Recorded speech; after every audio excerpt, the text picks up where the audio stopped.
Olá, pessoal! E aí, estudando muito? Firme e forte, hein? Ser servidor público é uma delícia e você tem que estudar para isso, não pode perder o foco, não. No bloco passado, nós falamos da Comissão de Ética Pública, nós falamos do sistema de gestão de ética, né, do Poder Executivo, e aí dentro desse sistema de gestão ética nós temos a Comissão de Ética, as comissões de ética de cada órgão e demais outras comissões que possam ser criadas. E aí nesse bloco nós vamos falar das comissões de ética. Ok? Lembra que elas estão disciplinadas lá no decreto 1171, ok? Então estão disciplinadas no decreto 1171. Durante muito tempo foi esse decreto que acabou balizando, né, a formação das comissões, como é que elas iam trabalhar. Só que chegou um momento. Eu trabalhei numa comissão de ética, num órgão do executivo que eu era à época, né? Hoje não, hoje eu sou do judiciário, mas nessa época eu era do executivo. E aí ficou um problema sério, porque às vezes, gente, no nosso trabalho nas comissões, a gente ficava assim, poxa, mas tem dúvida, mas tem coisa que a gente não sabe, mas tem coisa que a gente não sabe como resolver, e aí? Então, viu-se a necessidade de ter um sistema de gestão ética e não só as comissões em separado. E aí, por isso, se criou a Comissão de Ética Pública e as demais comissões de ética acabaram vindo para o Decreto 6.029. E aí o Decreto 6.029 vai disciplinar de forma mais específica o que o Decreto 1171 de 94 trouxe. Lá no 1171, a gente vai ver que todo órgão público tem que ter uma comissão de ética, que a essa comissão de ética incumbe um papel de apurar falta ética, mas também de informar a outros órgãos, né, sobre a conduta ética de servidores quando solicitado. Então tem um papel também informativo, ok? A pena que essa comissão de ética pode dar para um servidor é a pena de censura, então tudo isso está disciplinado no 1171. Só que aqui a gente vai ser um pouco mais específico e falar dessas comissões. Bom, a gente já sabe que todo órgão público tem que ter sua comissão de ética, todo órgão público do executivo, quer seja administração direta ou indireta. Essa comissão de ética tem que ter 3 membros titulares e 3 membros suplentes. Então tá claro que tem que ter 3 titulares e 3 suplentes. Professor, então são 6? Não, são 3.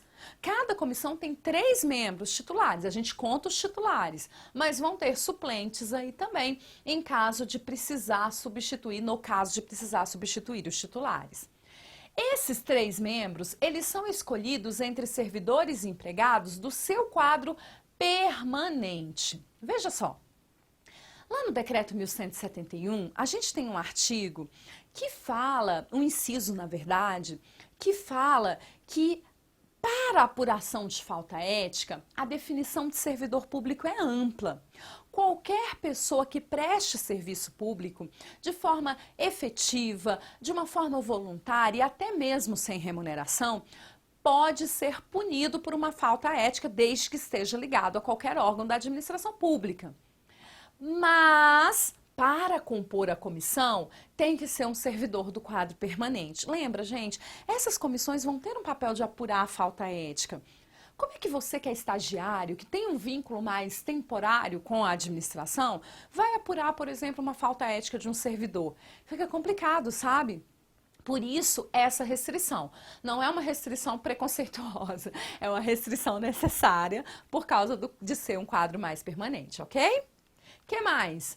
Designados pelo dirigente máximo da respectiva entidade ou órgão. Então, essas pessoas, esses servidores ou empregados, têm que ser designados pelo dirigente máximo. Vamos supor que seja uma empresa pública. O diretor-geral dessa empresa pública é quem vai designar os 3 servidores titulares e suplentes que vão compor a comissão de ética, ok? Do órgão.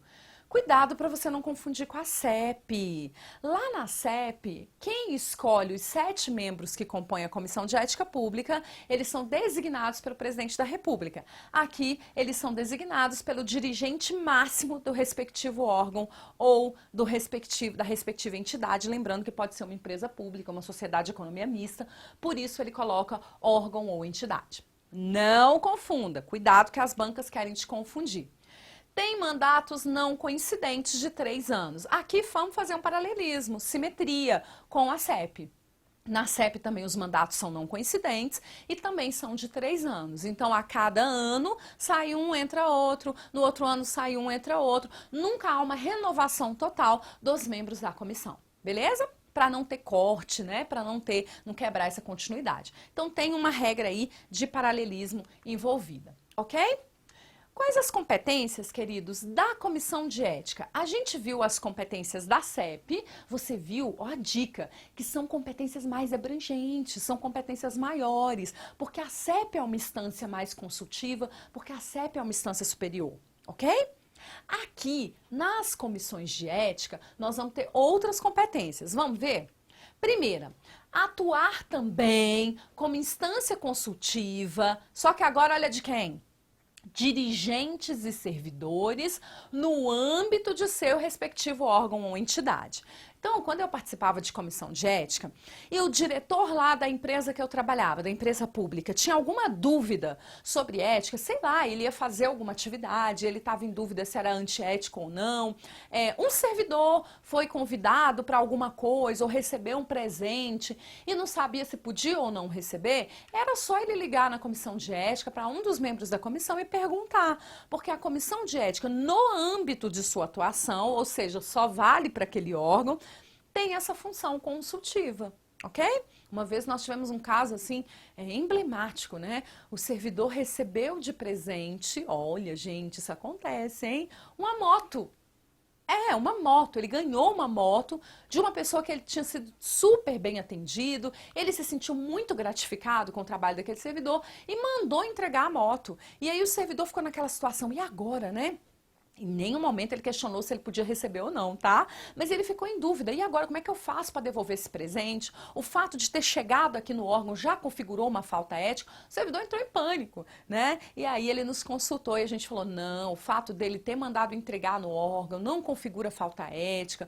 Faça um bilhete, devolva a moto. E foi o que ele fez. Ele devolveu com um bilhete que a gente até criou da comissão de ética, falando que ele não fez nada mais do que as suas obrigações do cargo ou função, ok? E aí ficou tranquilo, né?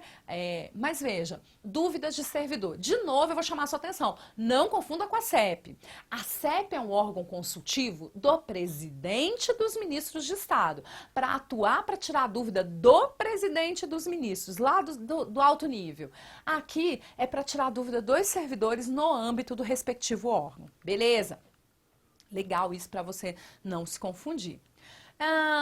Aplicar o Código de Ética Profissional do Servidor Público Civil do Poder Executivo Federal. Essa também é uma outra competência das comissões, aplicar o Código de Ética. E aí, gente, quando a gente fala em aplicar, a gente fala em verificar problemas, né?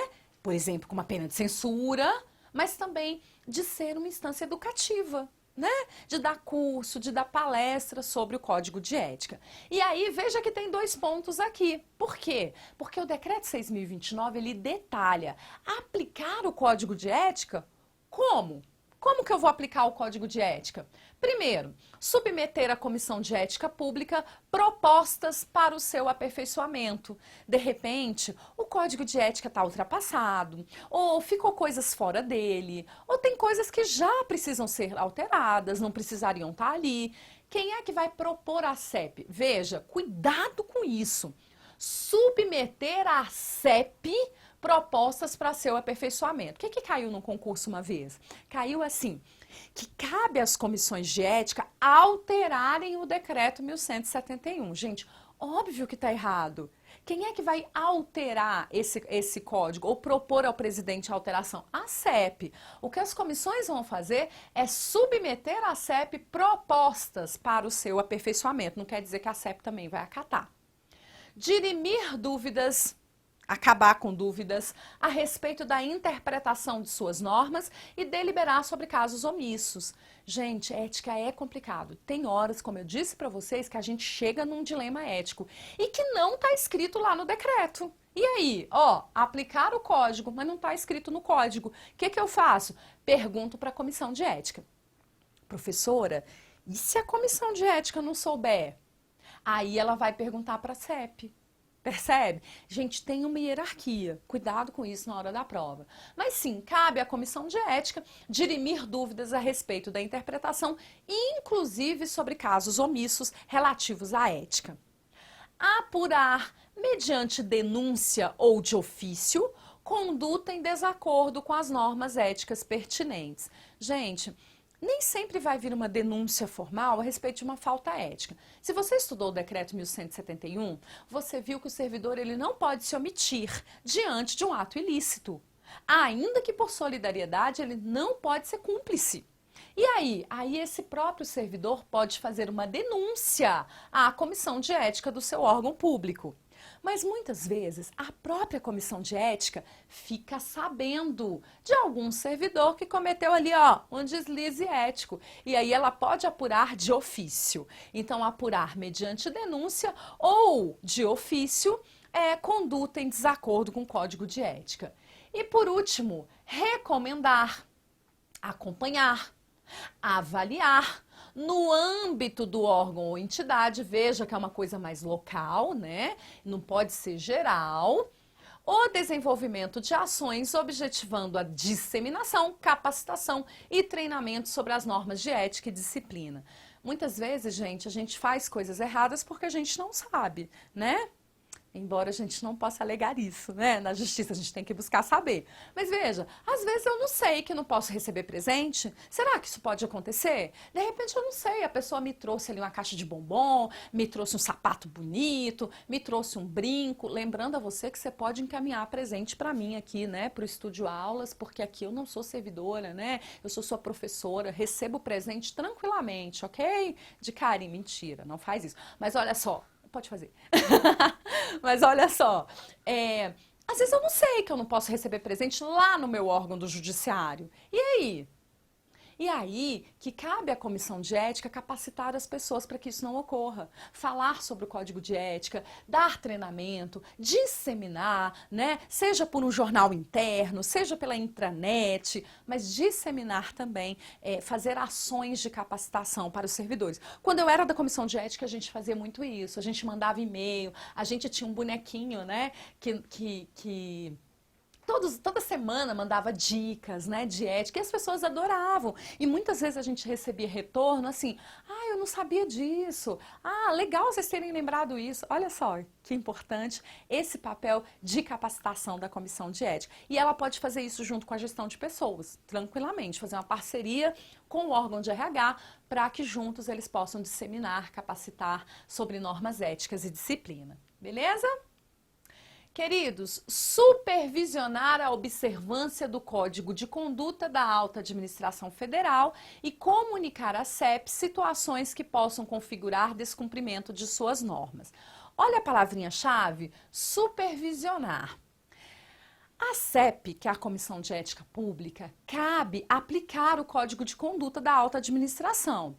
Aqui eu só vou supervisionar. Suponhamos que eu estou numa empresa pública e o dirigente máximo da minha organização, da minha empresa pública, cometeu um deslize que é proibido pelo Código de Alta Conduta. Daí eu posso informar a CEP situações de descumprimento do Código. Informar. Eu não vou fazer nada com esse cara é o bambambam do meu órgão, Deus me livre. Eu não posso como comissão, mas a CEP pode, porque a CEP está acima de mim, ok? Então, supervisionar e comunicar à CEP qualquer problema com o Código de Alta Conduta dos servidores, ok? Lembra que lá na CEP a gente tinha uma secretaria executiva que vai auxiliar, que é ligada à Casa Civil? Aqui também. Aqui também a gente tem uma secretaria executiva que cada comissão de ética vai ter para ajudá-las no trabalho administrativo. Então, em simetria com a CEP, cada comissão de ética vai ter sua secretaria executiva vinculada administrativamente à instância máxima da entidade ou órgão. Até aqui, vamos lá. Lembra que na CEP a Secretaria Executiva é vinculada à Casa Civil? Acaba que a Casa Civil está superior à CEP, não é isso? Então, olha só, por simetria, a Secretaria Executiva da Comissão de Ética vai estar vinculada à instância máxima do órgão ou entidade. Então, de repente, eu tenho aqui um organograma, eu tenho aqui, alta cúpula, ok? Pode ser diretoria geral, pode ser superintendência, cada órgão vai dar um nome. Vinculada a isso aqui, ó, eu tenho a Secretaria Executiva da Comissão de Ética Local. Ela é vinculada à instância máxima, não é a gestão de pessoas, não é ao RH, não é, que é a mesma coisa, né? Não é a parte financeira, é vinculada à alta cúpula, beleza?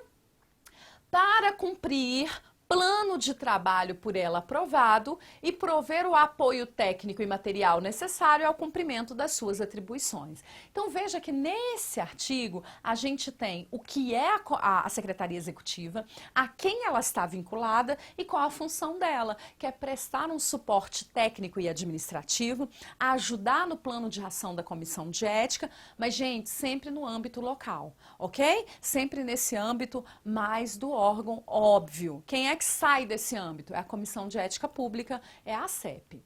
Beleza, queridos? Bom, as secretarias executivas das comissões de ética, deixa eu apagar aqui para você não confundir, serão chefiadas, opa, chefia, tem um cargo comissionado aí, né? Oba! Chefiadas por um servidor ou empregado do quadro permanente. De novo, não pode ser terceirizado, não pode ser estagiário, não pode ser alguém sem um vínculo permanente com o órgão. Tem que ser concursado, ok? Então, olha só, do quadro permanente da entidade ou órgão, ocupante de cargo de direção, compatível com sua estrutura, alocado sem aumento de despesa. Ah, eu falei de função? Tem função não, querido. Lembra? Sem aumento de despesa. Ele vai ter um cargo de direção, ele já tem esse cargo, compatível com a estrutura da Secretaria Executiva, mas sem aumento de despesa. Então, por exemplo, eu sou de repente um diretor de uma área de qualidade de vida, e aí eu fui alocado para ser da Secretaria Executiva da comissão. Ok? Então eu tenho um cargo comissionado já de direção, não pode ter aumento de despesa, eu vou ser chefe da Secretaria Executiva, eu vou auxiliar a comissão local, mas não pode ser, ó, pessoa sem um vínculo permanente, ok? Legal isso, né? Isso é um detalhezinho pequeno, gente, que pode vir na sua prova, tá? Geralmente, as provas vêm com questões mais gerais desse assunto. Por quê? Porque esse assunto ele não é tão frequente em prova, Decreto 6.029. Então, quando ele é cobrado, ele vem de uma forma mais geral. Perguntando da composição, perguntando da finalidade, das competências, e é isso que você tem que saber.